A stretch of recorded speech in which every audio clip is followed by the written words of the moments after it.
አዲስ ላፕቶፕ ለመግዛት አስበው በምርጫ ተቸግረዋል? ገንዘብዎን የማይመጥን ላፕቶፕ ገዝተው እንዳይቆጩ መጠንቀቅ አለብዎት። ሰላም የቻናላችን ቤተሰቦች፣ ወደ ኢትዮ ቴክኖሎጂ ሶሉሽን እንኳን በደህና መጡ። ዛሬ ለትምህርት፣ ለቪዲዮ ኤዲቲንግ፣ ለኮዲንግ ወይም ለጌሚንግ የሚሆኑ በ2026 በገበያ ላይ ያሉ ምርጥ 5 ላፕቶፖችን በቀላል መንገድ እንቃኛለን። አብራችሁን ቆዩ። በአምስተኛ ተራ ቁጥር ያስቀመጥኩላችሁ HP ስፔክተር X360 ሲሆን ይህ ላፕቶፕ ለየት የሚያደርገው እንደ ፍላጎቶ መታጠፍ መቻሉ ነው። እንደ መደበኛ ላፕቶፕም ሆነ እንደ ታብሌት መጠቀም ትችላላችሁ። የዚህ ላፕቶፕ ስክሪን OLED ተች ስክሪን ስላለው ቀለሞቹ በጣም ያምራሉ። እጅግ ተች ስክሪን የሆነ ማራኪ የሆነ ላፕቶፕ ነው። እንዲሁም ኢንቴል ኮር አልትራ ቺፕ ስለሚጠቀም ለቢሮ ስራ፣ ለትምህርትና ለፎቶ ኤዲቲንግ በጣም ተመራጭ የሆነ ላፕቶፕ ነው። ባትሪው ከ12 እስከ 16 ሰዓት ይቆያል። የዚህ ላፕቶፕ ጠንካራ ጎኑ በጣም ያምራል። ስክሪኑ ተቹ በጣም ፈጣን የሆነ ላፕቶፕ ነው። የዚህ ላፕቶፕ ደካማ ጎን ብዬ ያስቀመጥኩላችሁ ለከባድ ጌሞች ስለማይሆን እናንተ ባትገዙት ይመረጣል። የዛሬው በአራተኛ ተራ ቁጥር ያስቀመጥኩላችሁ ሌኖቮ ቲንክፓድ X1 ካርቦን ነው። ቲንክፓድ የሚታወቀው በጥንካሬው ስለሆነ ረጅም ጊዜ የሚቆይ ላፕቶፕ ለሚፈልግ ሰው የመጀመሪያ ምርጫው ነው። የዚህ ላፕቶፕ ክብደት በጣም ቀላል ነው። በቦርሳ ይዞ ለመንቀሳቀስ፣ ለተማሪዎች፣ ለተጓዦች የሚመከር ላፕቶፕ ነው። የዚህ ላፕቶፕ ኪቦርዱ ጽሑፍ ለመጻፍ በጣም ቀላልና ፕሮግራም ለማድረግ ደግሞ በጣም ምቹ የሆነ ኪቦርድ ያለው ላፕቶፕ ነው። ይህን የምትወዱ ምርጫችሁ ልታደርጉት ትችላላችሁ።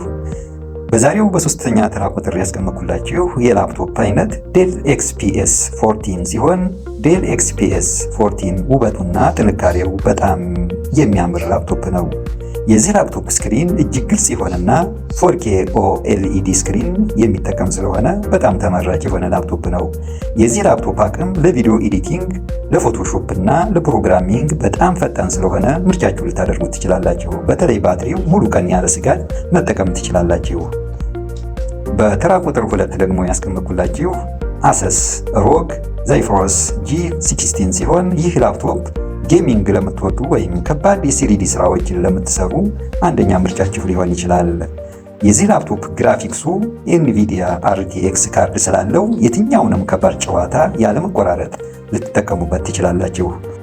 የዚህ ላፕቶፕ ስክሪን ደግሞ 240 HZ ስክሪን ስላለው ምስሉ በጣም ለስላሳና ግልጽ የሆነ ደስ የሚል እይታ ያለው ላፕቶፕ ሲሆን ትንሽ ግን ክብደት ስላለው ጨዋታ ሲጫወቱ ባትሪው በፍጥነት ሊያልቅባችሁ ይችላል።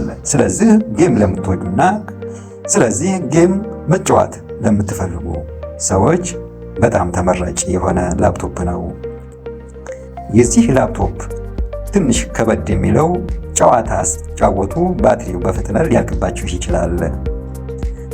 የዛሬው ቁጥር 1 ያስቀመጥኩላችሁ በዛሬው ቁጥር 1 ላይ ያስቀመጥኩላችሁ ላፕቶፕ ማክቡክ ፕሮ M5 ሲሆን የዛሬው ደረጃችን አሸናፊ አፕል አዲሱ ማክቡክ ፕሮ M5 ነው።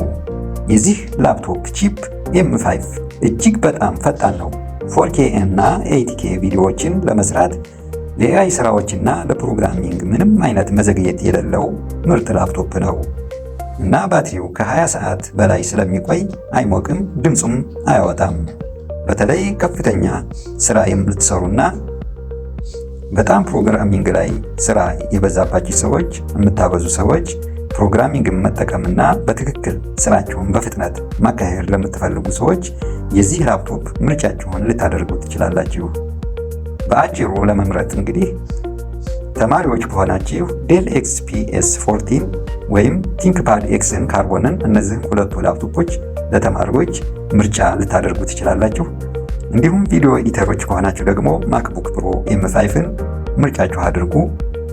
ለጌመሮች ደግሞ አሰስ ሮግ ዛይፎረስ G16 ምርጫችሁ ብታደርጉ ተጠቃሚ ትሆናላችሁ። ለመደበኛ እንዲሁም የቢሮ ስራ ቀለል ያለ ስራ ለምትሰሩ ደግሞ HP ስፔክተር X360 ብትገዙ በጣም ተመራጭ የሆነ ገንዘባችሁን ያወጣችሁትን በትክክል ላይ እንዳወጣችሁ የማያስቆጭ ሊሆን ይችላል።